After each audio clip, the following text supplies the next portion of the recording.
Mu nkambi ya poliisi Naggulu, Ariyong gy'abadde abeera okumala kati emyaka 26 gy'amaze ng'aweereza.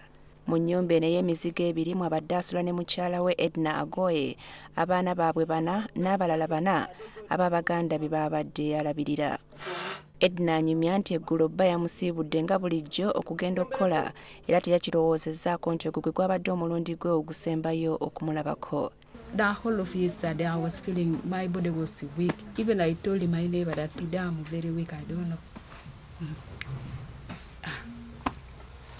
At around 1, she came and told me that they have hit him.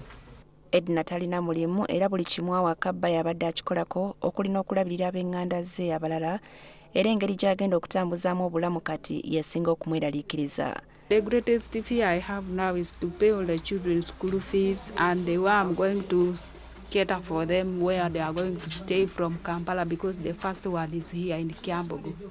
So despite the fact that he has been getting not all that big pay, but at least he has managed to take us to big schools because I was also from Jinja College last year. Then the other 2 are in Mwiri and another one also in Jinja College. Minisita omubeezi w'ebyobulambuzi Agnes Akiror atuuseko mu maka ga Ariyong n'avumirira engeri ofiisi ono gye yafuddemu. For us, we want the opposition to tell us who has killed Ariyong, because there is no way somebody could have just been there with a stone. They must have already planned it earlier. We are sorry because we shall not allow our personnel to be killed like that. Reloaded. Is this reloading anything? Is this how you advocate for change? Wabaddewo okubusabusa okuva mu bantu abamu ku ngeri Ariyong gye yattiddwamu ng'abamu bagamba nti yakubiddwa ssasi ate nga poliisi egamba nti jjinja lye lyamuse.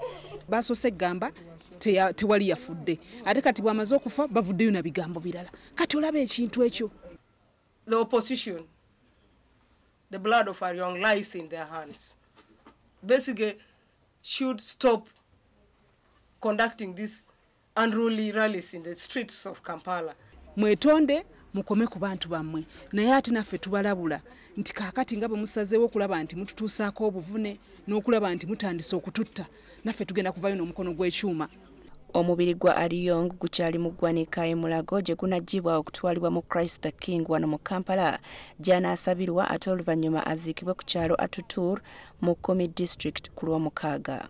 Enteekateeka z'okuziikibwa kwe zonna zigenda kukolebwako ekitongole kya poliisi nga kiyambibwako gavumenti.